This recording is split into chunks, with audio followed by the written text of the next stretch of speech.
A Rádio Acadêmica apresenta Programa Cai na Prova? Literatura e Vestibular. Os principais vestibulares exigem a leitura e a compreensão de obras importantes da literatura. Por isso, vamos te ajudar analisando as características dos principais livros. Mas atenção, a leitura das obras é indispensável. Apresentação: Professora Natália Helena Wickmann.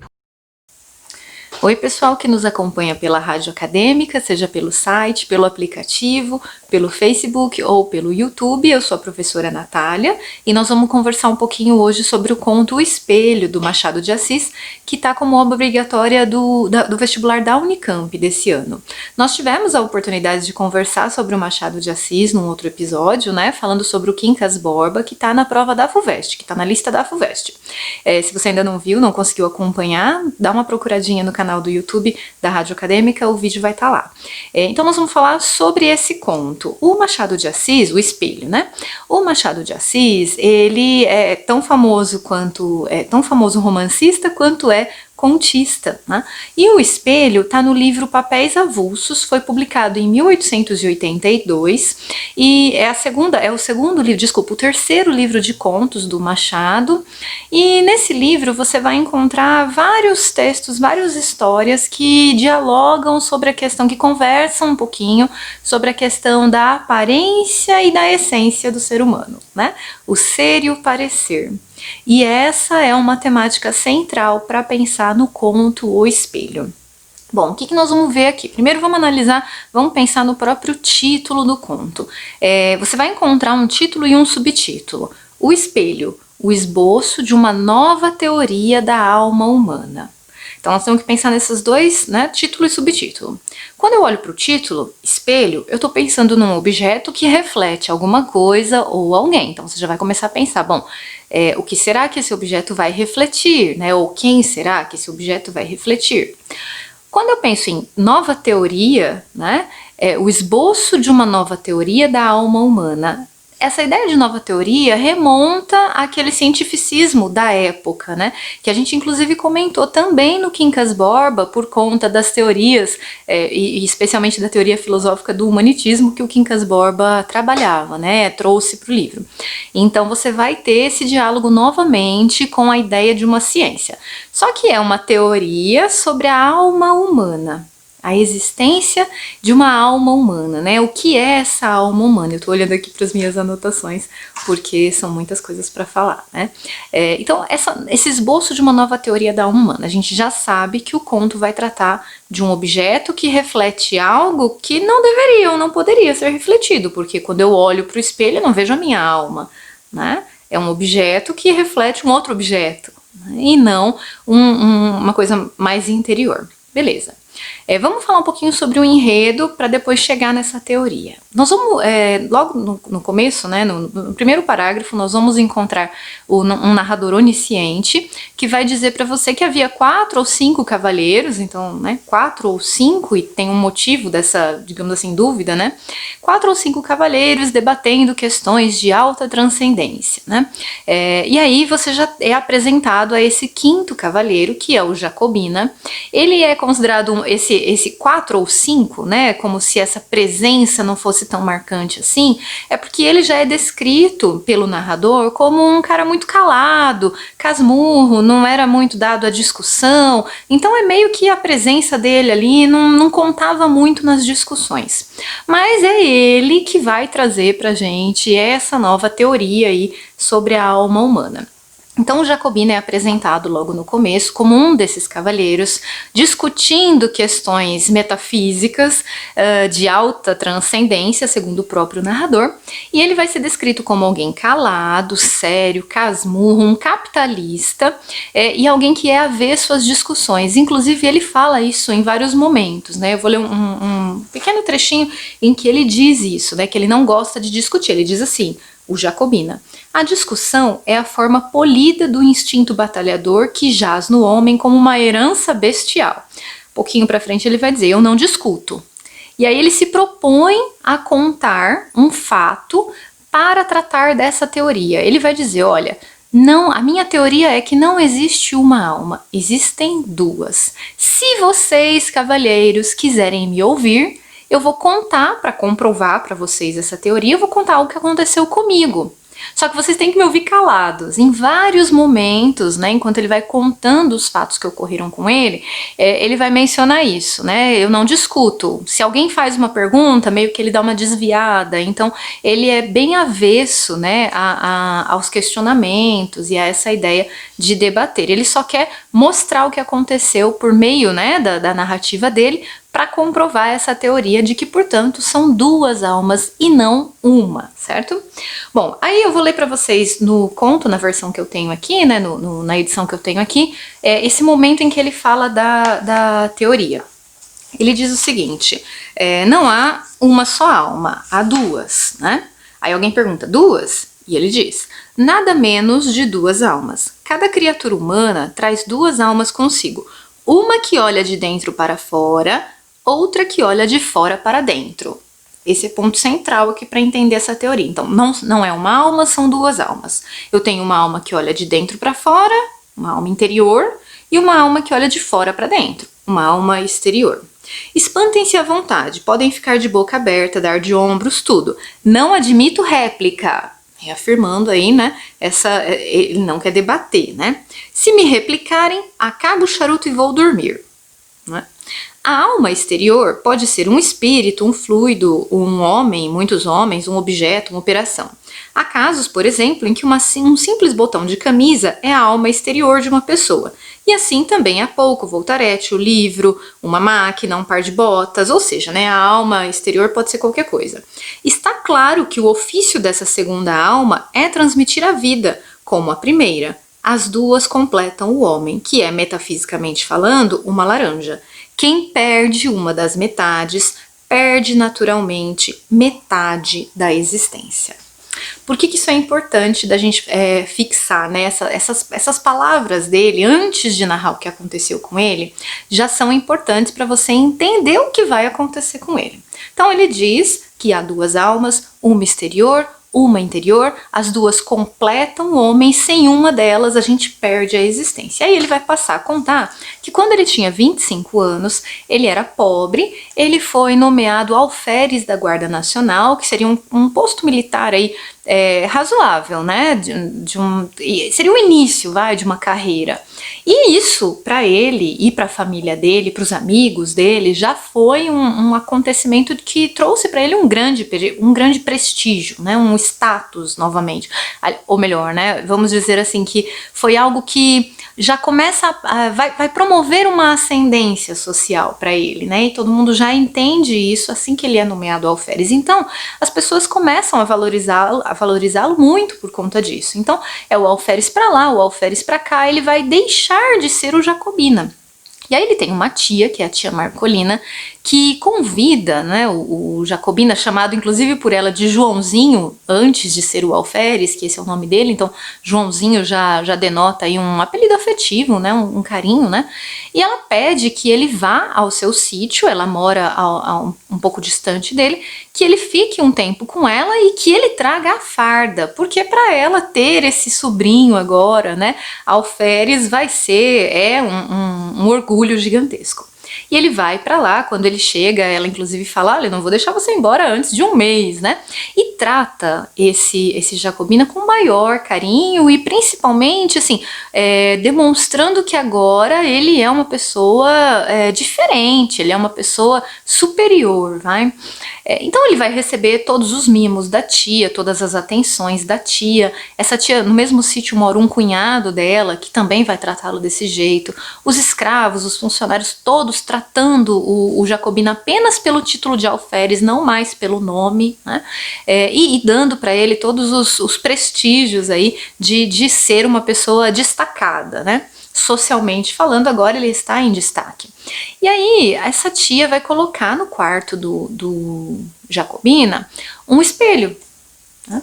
Que é um objeto assim de maior valor dentro de uma casa bastante modesta. O momento em que esse espelho é inserido ali no quarto dele também é descrito e é importante, bem minuciosamente descrito, é importante a gente dar uma olhadinha. Eu vou ler também o trechinho aqui para vocês, ó.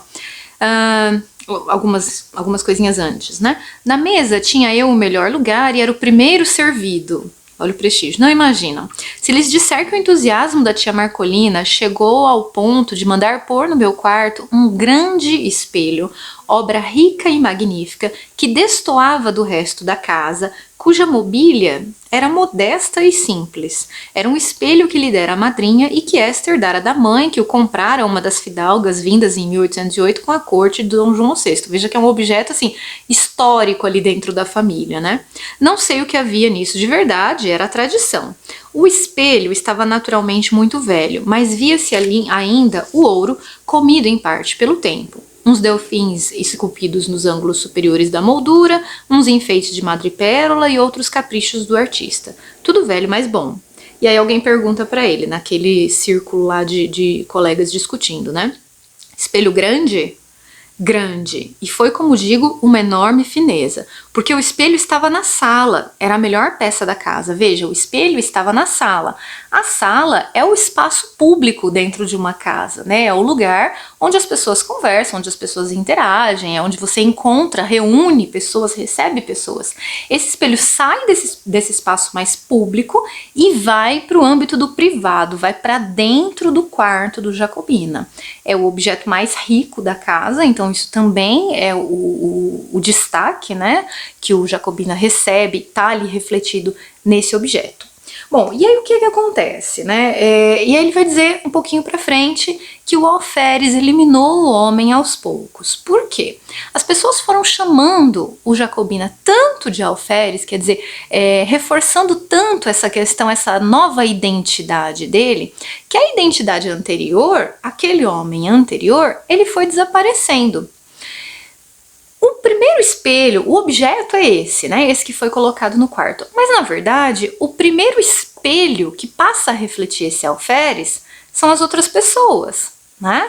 Então, a tia, os escravos, o cunhado da tia, os amigos, que começam a chamar o Jacobina de alferes, já são o primeiro espelho dessa nova identidade.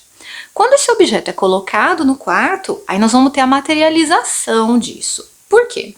Bom, passam alguns dias, né, ele continua lá vestindo a farda e sendo chamado de alferes e tudo mais, e aí a tia Marcolina recebe a notícia de que a sua filha está muito doente e ela vai, claro, né, para a casa dessa filha.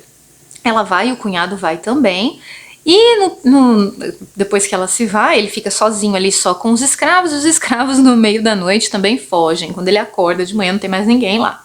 Então ele fica completamente sozinho, num lugar distante, num sítio. Então você imagina, né, uma questão rural, né, o silêncio, enfim, é uma sensação de isolamento que vai provocar nele uma reação de mal-estar. E ele vai dizer isso, inclusive, né, à tarde comecei a sentir uma sensação como de pessoa que houvesse perdido toda a ação nervosa e não tivesse consciência da ação muscular. Minha solidão, tô pulando uns trechinhos, tomou proporções enormes. E aí ele vai falar, né, que ele se sentindo sozinho, ele tá se sentindo mal, né, ele não tá legal, mas que quando ele dorme, ele consegue se sentir bem, porque durante o sono, ele sonha com as pessoas, chamando ele de alferes, né, ou seja, dando para ele novamente, reforçando, validando para ele essa identidade do alferes. E aí quando ele acorda, ele tá sozinho novamente. O que acontece? Quando ele está sozinho, não tem ninguém para reforçar, né? Para prestigiá-lo, não tem ninguém para validar essa identidade do alferes que agora, como ele mesmo já disse, já dominou o homem.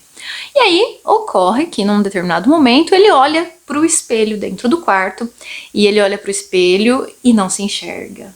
Ele olha para o espelho e o que ele vê é um esboço, né? Uma imagem aí não muito nítida, né? Uma figura que ele não se reconhece ali naquele espelho. Que é óbvio, né? Pensando numa questão de física, não seria possível, mas entende a profundidade desse espelho ali, né? Esse espelho não está mais refletindo o Jacobina. Ele se assusta, pensa em ir embora, depois ele volta, dá mais uma olhadinha, ele fica meio atordoado com isso. E aí ocorre a ele colocar a farda para se olhar no espelho.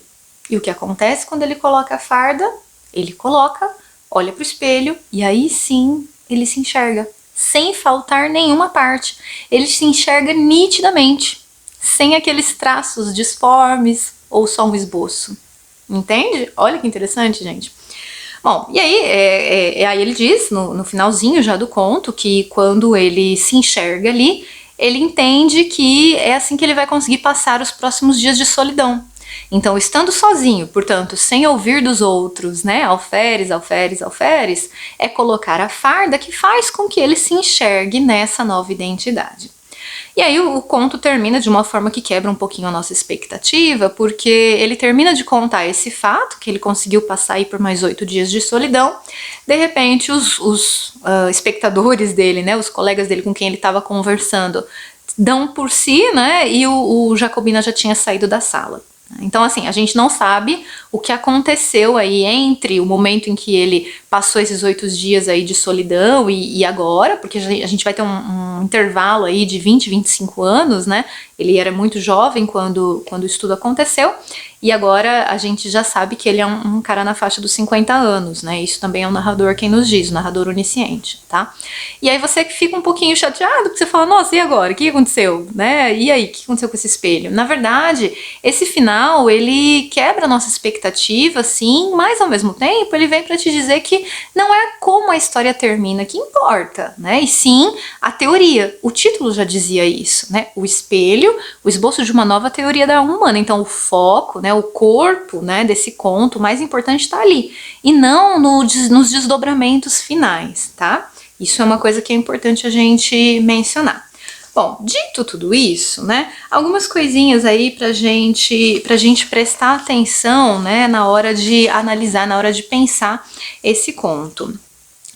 Perceba que essa ideia de duas almas, né, uma que vê de fora para dentro e uma que vê de dentro para fora, acho que o inverso seria mais adequado, mas enfim, é algo que vai sendo alterado paradoxalmente no conto. O que eu quero dizer com isso, né? Ele tem uma alma exterior e uma alma interior, só que essa alma exterior, ela vai dominando, ela vai interiorizando. Entende? À medida que o alferes, que era só a farda, que era o título, que era o papel social, né, que o Jacobina desempenharia, vai sobressaindo e vai dominando o homem, esse alferes vai interiorizando ali, né? Esse alferes vai se tornando algo íntimo, interno, como se fosse a essência mesmo desse indivíduo. Então percebe que é um movimento paradoxo. Começa como algo externo, mas vai interiorizando nesse personagem, tá? Outra coisa que é importante da gente pensar, o fato dele não se enxergar mais no espelho, no objeto, na verdade, né, é algo que tem essa relação com o olhar do outro. Ele não se enxerga mais ali porque ele não tem mais pessoas para reafirmarem quem ele é. Né? Então você percebe que é um desdobramento de identidade bastante complexo aqui, né? Outro ponto, né? Essa questão da aparência. O que ele parecia ser, que era o alferes, o seu papel social, fica mais importante do que de fato quem ele é. E isso, gente, eu acho que é algo que dá pra gente trazer assim para uma questão mais atual, porque o parecer ser quem é ou quem não é, assim, o que você parece ser e o que você é, são coisas que tocam a nossa existência, né? Então, apesar de ser um conto lá do final do século XIX, na verdade nós estamos diante de uma temática que se enquadra, né, no nosso contexto, né, dentro de uma atualidade. Então vamos pensar assim, por exemplo, as pessoas gostam de mim por quem eu pareço ser? Ou as pessoas gostam de mim por quem eu sou de fato? Né? A roupa que eu visto de fato reflete como eu sou, como eu me sinto, quem eu sou? Ou reflete algo ou alguém que eu quero que as pessoas vejam? E aí quando elas veem, elas reforçam alguma coisa que mexe comigo. É complexo, mas entende que isso dá pra gente trazer para uma questão de atual mesmo, né? Uma questão bastante atual. Outra coisa, redes sociais, né? Quando você pensa aí nas suas redes sociais, nas suas postagens, né? Fotos, né? A gente faz um recorte. Aquilo que as pessoas estão vendo é o nosso espelho, né? Vamos pensar assim. Então, o que as pessoas estão vendo, elas acabam reforçando nos comentários que elas fazem nas suas fotos, nas curtidas, né? Então, por exemplo, se você posta uma foto num lugar muito bonito, com uma pessoa legal, enfim, uma imagem que reflete uma felicidade, as pessoas vão lá e comentam: olha, que legal, nossa, que lugar bonito, ai, que casal bonito, né? Que casal feliz. E aí, será que é mesmo, né? Então, assim, as redes sociais também fazem esse papel desse espelho que o Machado de Assis está criando aqui nesse conto, né? Então, são coisas aí, né? Porque, por exemplo, essas curtidas, esses comentários dentro das redes sociais alimentam a nossa alma exterior. E será que essa alma exterior também não está aí dominando quem nós somos ou éramos, né? De alguma forma, né?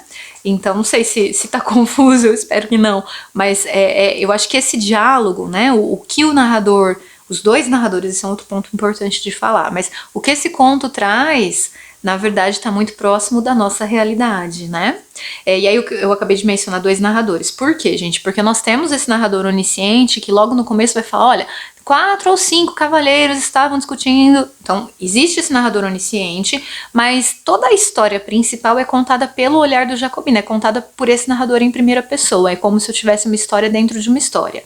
E outra coisa importante é que a história começa, né, o conto começa depois de toda essa história principal já ter terminado. Então, meio que começa depois do final dessa história principal, porque existe esse lapso, esse espaço temporal que eu disse para vocês aí, de algumas, de pelo menos 2 décadas, tá?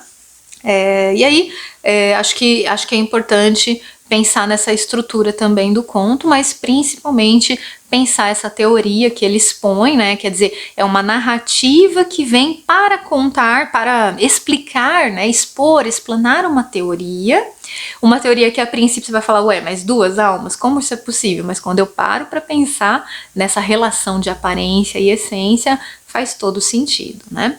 Essa ausência do outro, né, que me impede de ver como eu sou, né? Agora que nós estamos passando por um momento de quarentena, a gente está passando por vários dias, situações, momentos de isolamento, sem tantas pessoas em volta, né? O quanto que isso não mexe com a gente, né? O olhar do outro está ausente, né? Será que isso altera a minha percepção sobre mim mesmo? Né? Ficam aí esses questionamentos para a gente fazer.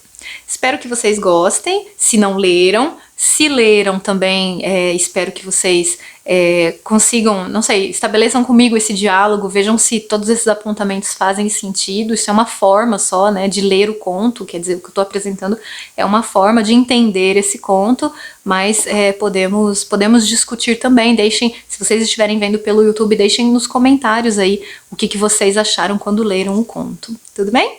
Muito obrigada e até o próximo.